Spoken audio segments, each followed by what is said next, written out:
मध्य प्रदेश में प्रोफेशनल युवाओं को राजनीति सिखाने के लिए बीजेपी एक नया नवाचार करने जा रही है और बीजेपी कार्यालय में इसको लेकर प्रशिक्षण कार्यक्रम की शुरुआत हो चुकी है। कार्यक्रम में मुख्यमंत्री डॉक्टर मोहन यादव मौजूद हैं, बीजेपी प्रदेश अध्यक्ष वीडी शर्मा भी मौजूद है। गैर राजनीतिक युवाओं को राजनीति से जोड़ने का लक्ष्य है।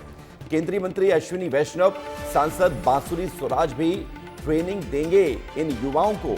फ्यूचर लीडर्स की पहली ट्रेनिंग है ये, और मध्य प्रदेश देश का ऐसा पहला राज्य है जहां पर फ्यूचर लीडर्स को तैयार किया जा रहा है, उन्हें ट्रेन किया जा रहा है। और ये सब इसलिए ताकि राजनीति में वो लोग भी जुड़े जो लोग राजनीति को अलग नजरिए से देखते हैं, जिनके पास टैलेंट है, जो पढ़े लिखे हैं, प्रोफेशनल्स हैं और अलग अलग सेक्टर्स में प्रोफेशनल्स में अपनी जो है मील का पत्थर साबित कर चुके हैं। लेकिन अब राजनीति में भी ऐसे लोगों की जरूरत है।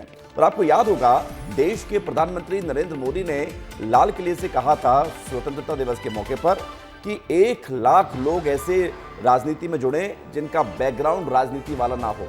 नए लोगों को राजनीति में लाने के लिए बीजेपी की जो कवायद है, ये वही कवायद है जिसे आज पूरा किया जा रहा है। और इसको लेकर ये विशेष कार्यशाला, ये ट्रेनिंग, जिसमें खुद मुख्यमंत्री डॉक्टर मोहन यादव मौजूद हैं।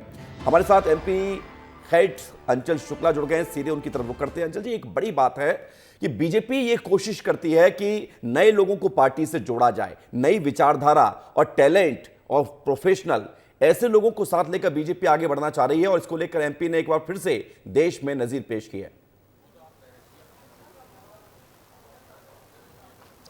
बिल्कुल विवेक, देखिए, भारतीय जनता पार्टी नवाचार करने के मामले में अव्वल पार्टी मानी जाती है और ये एक तरीके का नवाचार ही है। जब प्रधानमंत्री नरेंद्र मोदी ने लाल किले से आह्वान किया था और उसके बाद भारतीय जनता पार्टी ने इनिशिएटिव लिया है। मैं आपको दिखाऊं, अभी भारतीय जनता पार्टी का कार्यालय है जहां पे बाकायदा रजिस्ट्रेशन का काउंटर बनाया गया है और यहाँ पर लिखा है I am BJP future force. यहाँ रजिस्ट्रेशन कराया है लोगों ने और इसके बाद अंदर कार्यशाला चल रही है।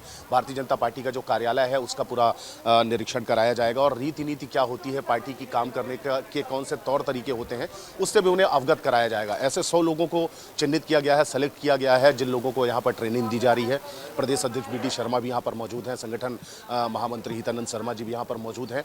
और देखिए, तमाम यहाँ से युवा आए हुए हैं और ये वो युवा है जिनका राजनीति से कोई लेना देना नहीं है विवेक, लेकिन अब ये राजनीति की कार्यशैली को समझेंगे और आने वाले समय में भारतीय जनता पार्टी के लिए काम करेंगे। हालांकि प्रधानमंत्री का जो ये आह्वान था, ये सभी पार्टियों के लिए था, लेकिन भारतीय जनता पार्टी ने इसकी शुरुआत करी है और आज भोपाल में यहाँ पर ये कार्यशाला चल रही है। 2 दिनों तक ये कार्यशाला और रहता है अंचल कि नेता का बेटा नेता बनेगा और परिवारवाद की पॉलिटिक्स को खत्म करने के लिए भी एक नया ये प्रयास है।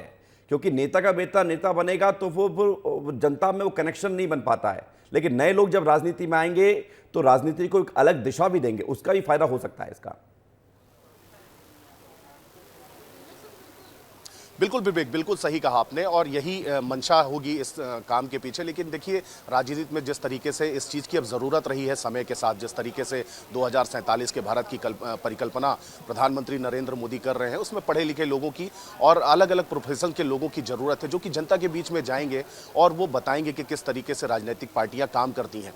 और मुझे लगता है ये काम सिर्फ भारतीय जनता पार्टी को ही नहीं, बल्कि चाहे वो कांग्रेस हो, सपा हो, बहुजन हो, कोई भी राजनीतिक दल हो, उन्हें ये करना चाहिए और पढ़े लिखे लोगों को, अलग अलग प्रोफेशन से जुड़े लोगों को। और अंचल, एक बात और है, उन्हें शामिल कराना चाहिए। ये देखता है कि प्रधानमंत्री मोदी अपने कैबिनेट में आईएएस जो रहे हैं, आईएफएस रहे हैं और जो रेवेन्यू सर्विसेज में रहे हैं, उनको शामिल करते हैं।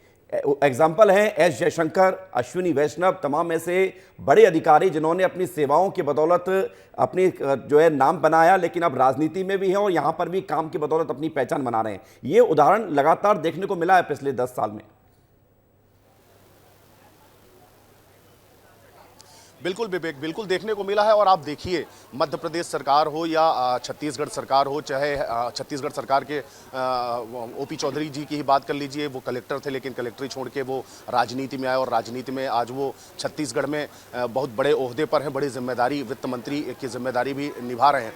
तो कहीं ना कहीं पढ़ा लिखा वर्ग जब आता है राजनीति में, तो राजनीति का जो तरीका है और जो सलीका है और जो सहजता है वो कहीं ना कहीं जनता के बीच आसानी से पहुंचती है। और यही मंशा है प्रधानमंत्री नरेंद्र मोदी की इसको करने के पीछे, और युवाओं को भी मौका मिलेगा। और मुझे लगता है अच्छी राजनीति के लिए, बेहतर राजनीति, बिल्कुल बेहतर राजनीति के लिए, नई राजनीति के लिए एक नया प्रयास है। अब यही देखना भी होगा अंचल की इसका फायदा कितना मिलेगा, क्योंकि जो राजनीति में पहले से मौजूद लोग हैं वो नए लोगों को कितना स्वागत करते हैं, वेलकम करते हैं, उनको कितना आगे बढ़ाते हैं, ये भी देखने वाली बात होगी। बहुत शुक्रिया आपका, आप नजर बना के रखें।